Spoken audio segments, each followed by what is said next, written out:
Hit it! That's a beat. Kick it. Kick it. Dan, dan. Yeah. What makes carbon so important to organic chemistry, Mr. Milks? It is a good one. We are carbon-based life forms, Yes. if you will. Mm-hmm. I've heard that saying before. The reason is because carbon's mad simple. It's special because it forms 4 bonds. Most other elements that are non-metals form 3, 2, or 1.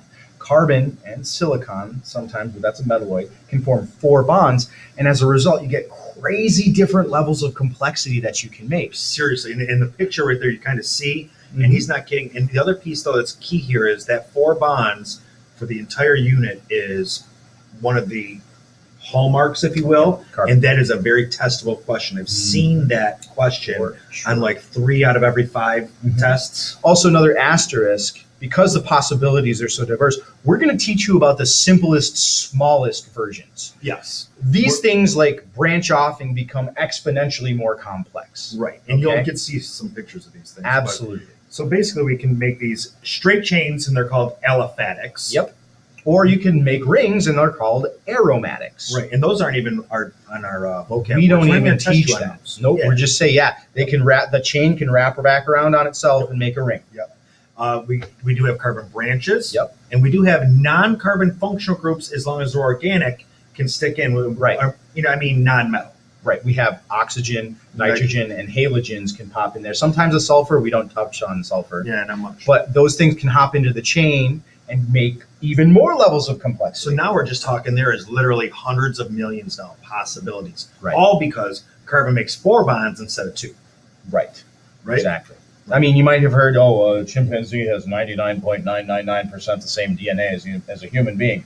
Yet we're so incredibly different because all of those, that tiny little percentage makes so much difference Some in terms of our nucleic acids are actual different. chemistry. We're a completely different organism because these molecules are so complex. Yeah.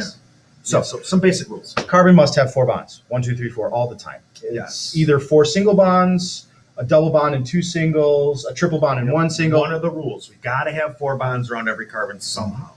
And it always makes the backbone of the molecule. Yes. Right? It holds everything else together. Sure. There are sometimes side chains, but we'll teach you. You're going to identify the backbone first. Yes. And they're all made of carbon, right? All of our old covalent bonding rules Octet apply. rule applies. Octet rule They applies. share electrons, so every time you see a single solid line between 2 atoms, that is a shared pair of Right. electrons, 2 electrons in there. Yep.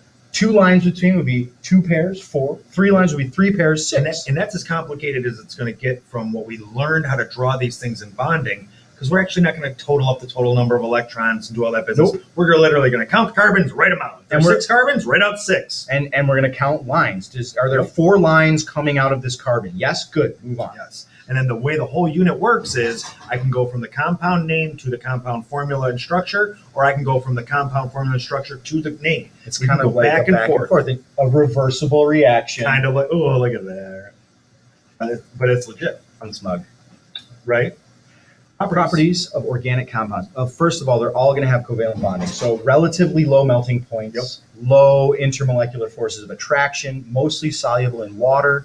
They were going to react very slowly because in order for a chemical compound that is organic to react, all the bonds have to break Right. and then they have to form. And And we if you look learned at these structures, there's many, many, many bonds to break Right. We learned in kinetics, ionics go fast because Covalent there's so fewer slow. bonds to break. Right. If you're breaking apart a molecule of octane, there's like 40 bonds that have to break Sure. before it can rearrange and make the product. Sure. Versus sodium chloride and silver nitrate, there's 2 bonds to break. It just happens faster. Right. So there's 3 basic formulas we got going on here, right? Structural formula Yep. is something like this. Draw out the whole structure. Yep. And what's cool about these are it tells me not just the numbers of atoms, but the number of bonds and all the arrangements. This one gives us a lot of information. I like structural formulas the best. Sure. Molecular formulas tells us the number of atoms, but not how they're connected. It doesn't Not show the really. local network. It doesn't tell us which carbon's attached to which carbon. Where's the hydrogen? Where's the oxygen? It just says they're there, but figure out how they connect. Yeah, and then this one's useful. The condensed formula is very useful Yeah. because you see the top is the condensed formula. So not only does it give me the number of carbons. Let me show this because I got to draw some circles for my Okay, eyes to see okay. this. I like that it's color coded, so you can see the yellow and the blue go with the yellow and the blue, and the yellow with the pink go with the yellow and the pink. so you can get a feel for how to read these things. So this does give me some information about structure, but it's like the shorthand version, if you will, because now I don't have to draw that whole thing out. Yeah. Okay. And I'm just circling the chunks Okay. so that we can see which We're one. patient, Monaco. Take your time. Oh, sorry. You're good. You're good. But that's what a condensed formula is, basically. So that gives me the number of atoms and their arrangement. Also, just it doesn't tell me the number of bonds. When I arrange them, I got to kind of figure that out. Yeah. But it gives me some stuff. So micromolecules, macromolecules. Micromolecules are molecules that are what we're pretty much going to name and study in our nomenclature Right. part of this unit.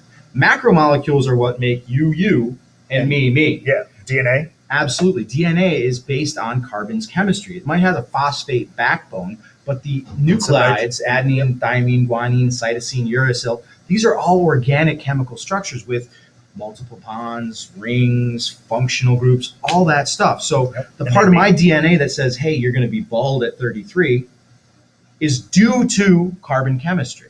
Correct.